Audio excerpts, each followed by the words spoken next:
Dr. Concetta Tomaino is a pioneer in the field of musical therapy. She's internationally known for her research in the clinical applications of music and neurological rehabilitation. Her work has been featured on national programs including 48 Hours and 60 Minutes, and internationally on BBC. So we're in for quite a treat. Wow, you were actually working with one of the leading protagonists of music therapy in the world. And his book, Musicophilia, he dedicated it to you. What is music therapy? Music therapy is the clinical and evidence-based use of music interventions to accomplish individualized goals. And it's most often done in an individual session, one-to-one. It's always done by a credentialed music therapist. Is it language dependent? Can the therapy still work on someone who's... Sure. Well, any of the Asian languages or any of the languages that are heavy in sound, where sound is really important to the nuance of what the word means, they actually have better enriched networks. Speech. So, any music therapy that's done is going to be sensitive to the culture and the development, because we're talking about human development and brain development in an individual. We're not globally making assumptions about people in general. So each person has their unique response. Are there many children involved with music therapy now? Is it helping a lot of children? Oh, absolutely. Really? The whole field of cochlear implants and language production, there's music therapists working with those children specifically, and there's been many research papers written along those lines. Music therapists who work in all areas of language acquisitions for children who are language delayed. And then you can imagine some children who have sensory integration issues. And it must be challenging to keep up. There must be daily changes and advances. Oh, all the time. That's why my institute's here. It's the most exciting thing for me, because in 1980, when Dr. Sachs and I were trying to find answers and trying to understand why music therapy works so well, we couldn't find an answer. There was very little research that could help us brain research. There was clinical research, obviously. But now the field of cognitive neuroscience and perceptual neuroscience in relation to music has grown exponentially. There's congresses all the time now online that show these mechanisms and show literally brain images of networks changing in the brain because of this. It's the most exciting thing. In fact, the evidence base for music therapy is so strong that NIH had a meeting. This is something that Renee Fleming has gotten involved with. And we had a hearing, I was there too, a hearing at NIH 3 years ago, basically to present to the scientists who had all these different institutes what we know about music and therapy and health and brain health. And the scientists were there and the clinicians were there. And, there's still not enough research. The research needs to be enhanced, but a foundational amount of research to show that this is worth funding and this is worth further explorations to have these collaborations around the world where neuroscientists and clinicians and physicians and nurses and everybody are talking to each other. So the promise and the potential of music therapy for every single person becomes a reality. It's just amazing. Clyde, we have to talk a little bit for our viewers. We have to give a little background about the doctor. We need to know, where did you grow up? How was your early childhood? And what got you involved in this? Because your passion is incredible, and something had to turn that on. Right. So I'm, you can tell I'm from the Bronx, from the Baychester, Boston Road, around that area. I took accordion lessons when I was a kid. I loved music, but I was a science geek. I mean, I had been one of these crazy science people who had a microscope when I was, 4 or 5 years old or whatever. And my plan, I went to Spelman High School in the Bronx. Cardinal Spelman, right? Cardinal Spelman High School, right down the road from where I grew up. and wanted to be a basketball player. I was pretty good, but only played boys' rules, and so didn't quite make the team at the time. You're too short, aren't you? But I could shoot from center court pretty well, at least back then. But I because I didn't make the team, I ended up in the band, and since I already knew music, I wanted to play trumpet. So played trumpet with the Spelman band for all those years. Went to SUNY Stony Brook as a pre-med student in the early 70s and wanted to take, so I'm a biology major, and wanted to take trumpet lessons because although I played and I played pretty well, I really had never studied it.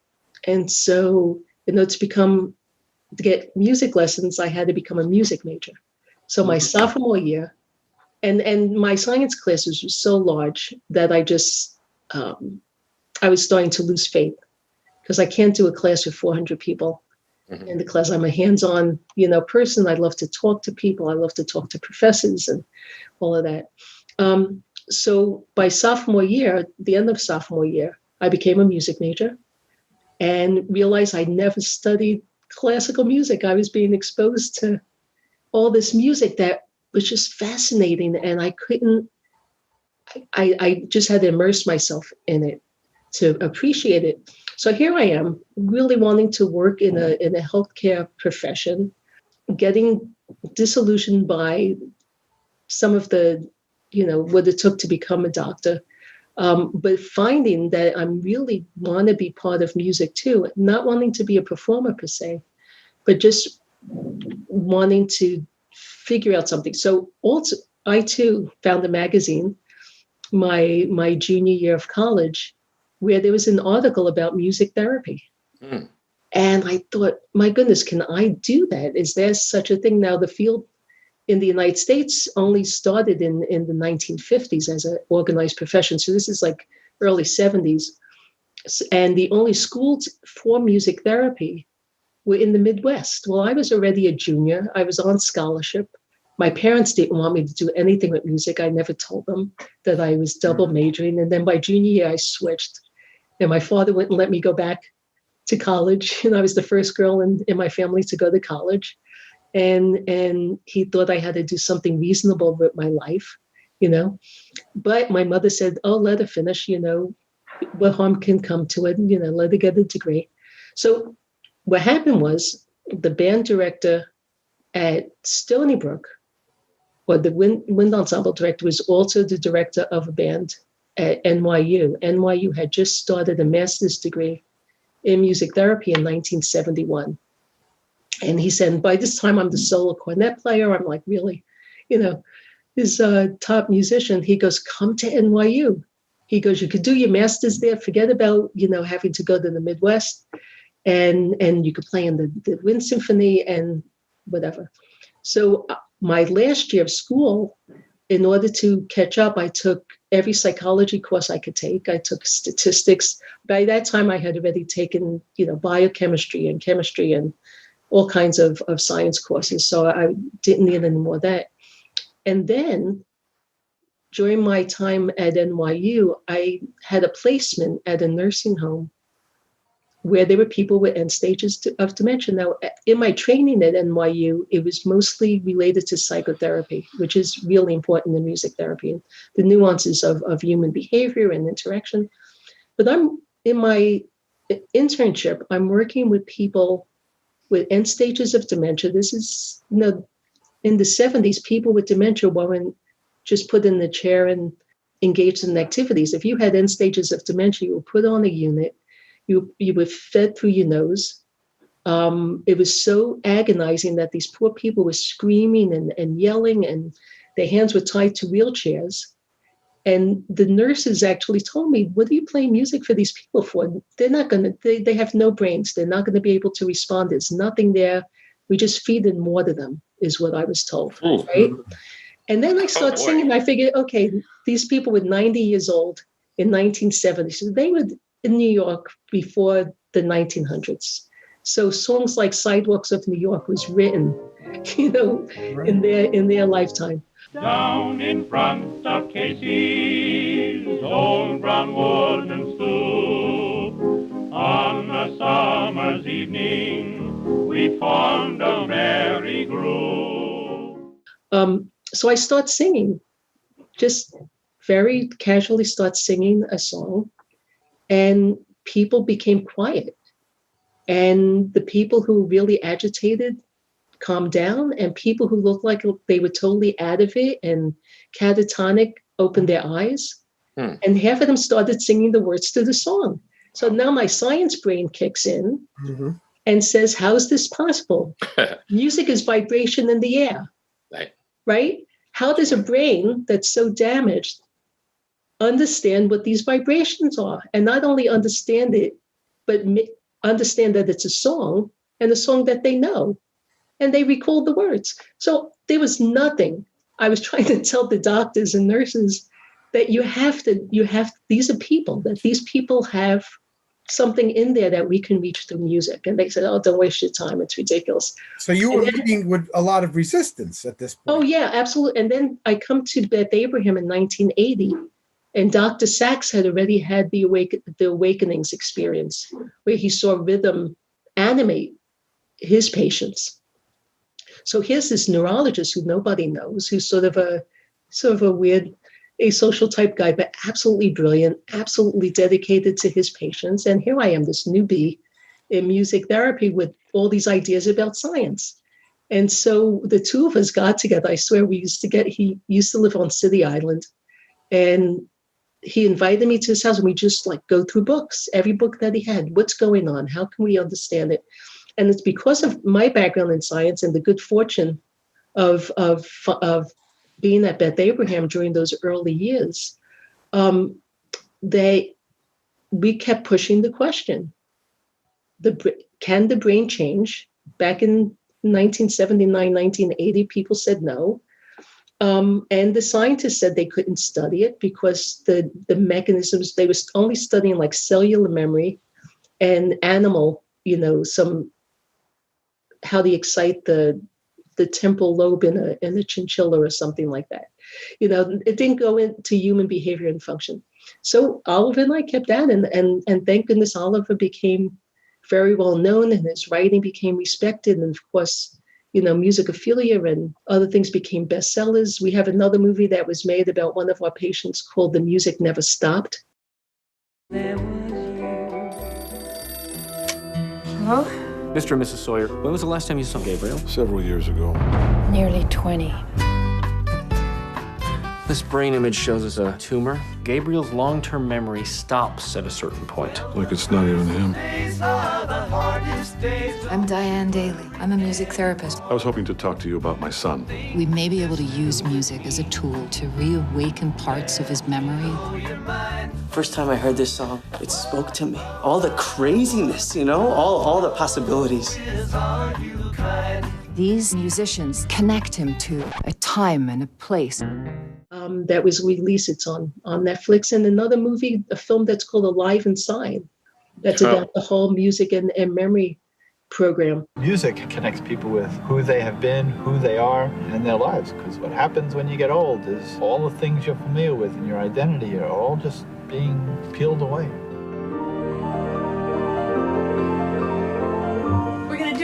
Our healthcare system imagines the human to be a very complicated machine. We have medicines that can adjust the dials. Blood pressure, oh, turn that down. Blood sugar, oh, turn that down. We haven't done anything to touch the heart and soul of a patient.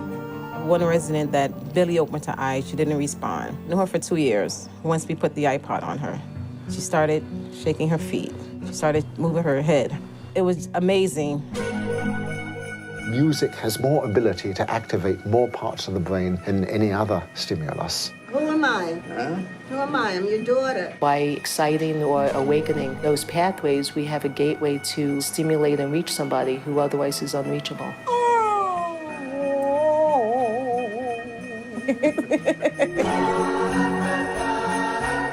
It can't get away from me if I'm in this place. It takes me back to my school days.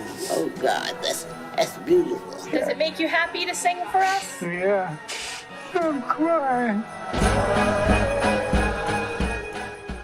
We kept begging the question, and people like Clyde came to visit and said, I think you're onto something. And luckily, the field of music therapy, and there's, thousands of music therapists now who are trained in this and understand the importance. And thank goodness for NIH and Renee Fleming and Francis Collins, Dr. Collins, who understand that this is an area of great importance for, like, your foundation, believing in the arts as essential to human development and good human development. I mean, high brain development, intricate brain development for mathematics, for interpersonal communication, for self-expression, even to delay things like mental illness. There's been some really great research that shows that children who have access to creativity in the arts may not develop the kinds of antisocial behaviors or aggressive behaviors that end up being developed because they never had a chance to really express themselves. We have seen studies since 1958. Every single study that we pulled out and quoted showed that young people who were involved in performing arts programs tended to get better grades. They attended school more often. They tended not to be late. They tended to graduate. They tended to go to better colleges, get better marks, and they tended to get better jobs. Their whole life was on their SATs, they scored an average of 120 points higher. Yeah. Incredible results. And people ignore. And this is not, we're not talking about somebody who we're trying to help with whether it be with Parkinson's or something like that. We're talking about the regular development of a child, which should be, in my opinion, part of the curriculum. Right. As just as important as science and math, it should be a standardized part of the program. And yet, despite all of these studies and everything it's doing beyond that, the stuff you're talking about is unbelievable science. It gets ignored. It may come someday. I want to ask you also. It has to come sooner because the world, I want to ask at you this also. point, we need it. Yeah. How has the COVID pandemic affected the effectiveness of music therapies? Can it still be administered even though we have a pandemic now? So, Clyde, one of the biggest challenges, all of our clinical face-to-face programs have closed because our patients are at risk. And so either quarantining in their homes, we haven't been able to go into institutions to do live music therapy. What we have done is we have worked with some agencies to do programs online, live, either through Facebook Live or through Zoom. Is it effective? And it's effective in the sense that we can engage the individuals, not at the same level that we could do in live. Right. But what's really amazing is that we're finding that there's many individuals who can't, because of whatever reason, can't go to a center where there is music therapy, or because they're being cared for, or their care partner, whether it's a spouse or a child, just is overwhelmed and can't transport them to a program. What we're finding is that we're reaching hundreds of more people through these virtual programming than we would have reached individually. So I know there's a purpose. In fact, there's a great study that was initiated by a group in Germany at the Max Planck Institute to look at the effect of music during COVID in keeping communities together virtually, keeping people connected to each other, parents to their children, to grandchildren, and how music has been used, and music as an art to express people's frustration and fear. And where would we be without music? Exactly. During this pandemic. Yeah. Exactly. Sure. It's stunning, really, when you think about it. Right. Doctor, what do you see going forward, or what would you like to see going forward? Where do you see this science taking us? Well, for one thing, the evidence base for music therapy, for clinical music therapy, is becoming popular knowledge. And that's important because when people realize that this is available, they're going to want it, and they're going to want their doctors and their healthcare providers to make it available.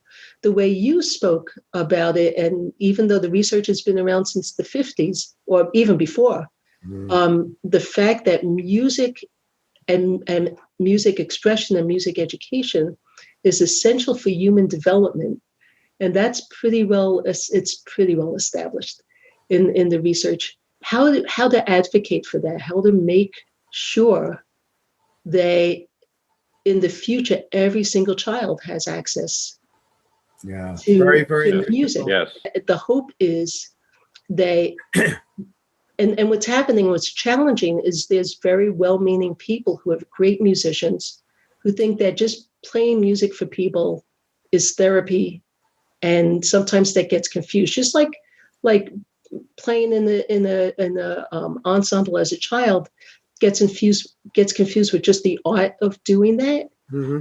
And so it's the underlying benefits that have to be brought to the powers that be.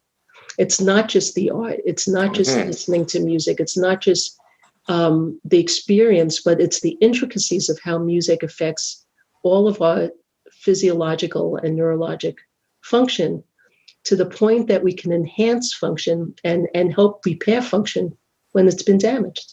And there were studies years ago, I believe, that proved that plants that were growing around music somehow grew better and blossomed more. Well, there's some interesting research coming out of the researchers at the Botanical Gardens that actually have now shown that plants talk to each other. Yes. Mm-hmm. And check this out. Yeah. Remember Stevie Wonder's? Stevie Wonder had The Secret Life of Plants. Yeah. A very beautiful album. Vibration is all around us. Yes. Vibration allows communication on the cellular level, as well as, obviously the verbal level. So I think we're just beginning to appreciate how pervasive sound and vibration is influencing us, both positively and negatively. And so I think we have to be really kind and sensitive to the nuances of what music is and how really a musical species we are. Absolutely incredible. Right. What's on the agenda for you now? What is your... Well, I unfortunately, fortunately and unfortunately, when Beth Abraham was sold, I had to move the Institute or find a new home for the Institute.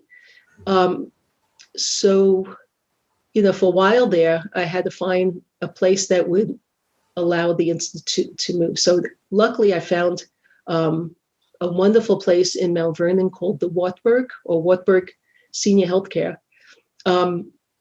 Just moved here 3 years ago, trying to build up my administrative staff again. All my staff was let go in 2015. Whoa. So I'm doing a lot of this on my own with really great clinicians who go out to the field.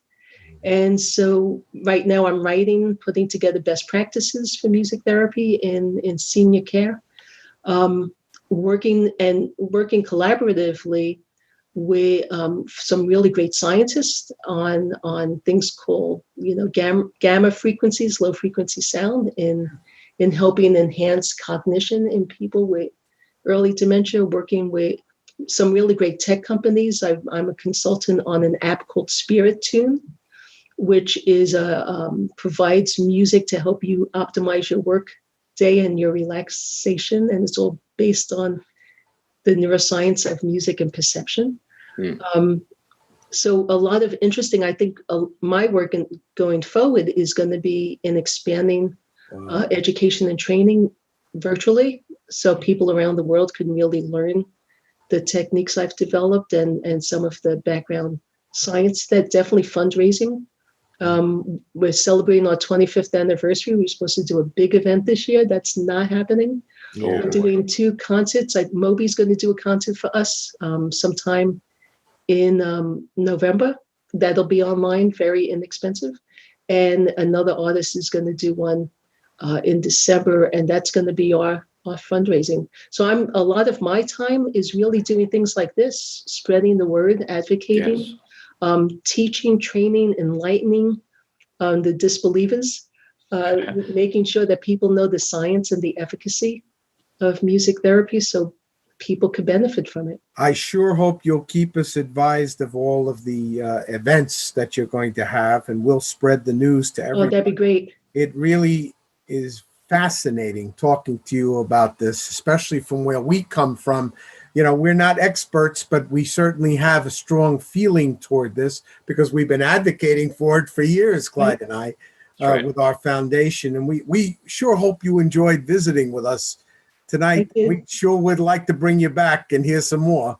Okay, thank you so much, Andrew. I really and Clyde, thanks so much for inviting me. Good to see you again after all these years. Oh, yes, beautiful. And we'll invite you to one of the Josephine Foundation galas when we can ever gather again. And of course, once you're able to visit, I'm right in your neighborhood, not too far away. Yes, we look forward to that. We really do. Ladies and gentlemen. It was wonderful. It was wonderful. Thank you. Thank you. Dr. Concetta Tomaino, and we certainly wish her well, and we'll stay in touch. Thank you. Yes. Thank you. Thank you. Well, Clyde, Dr. Tomaino is a very, very special person and somebody who we really got to get out to our politicians and let them hear the facts, the science behind everything we've been preaching. That's right. For 25 plus years. That's right. The power of music is far beyond just an entertainment form. It has healing propensities. And a tremendous healing agent, not just physically, but emotionally and neurologically. That's right. People just don't grasp it. They just blow it when it comes to that. Well, folks, we sure do thank Dr. Concetta Tomaino, and we will have her back. You can guarantee that. Yes. A very, very special lady who's doing wonderful work. We'll keep you advised of everything she's doing with her institute. And hopefully, if you can get a chance to support this wonderful work, you'll do that. Folks, stay advised of all the events by following the Josephine Foundation on our Facebook page and our Instagram account. Again, special thanks to our special guest tonight, Dr. Concetta Tomaino. On behalf of my co-host, Mr. Clyde Ballard, our producer, Mr. Gio Vitozzi, and myself, peace, strength, and love until we see you next week on Odds and Ends Life Entertainment, Theater, and the Arts. Good night, everybody. And stay bright. Amen, brother.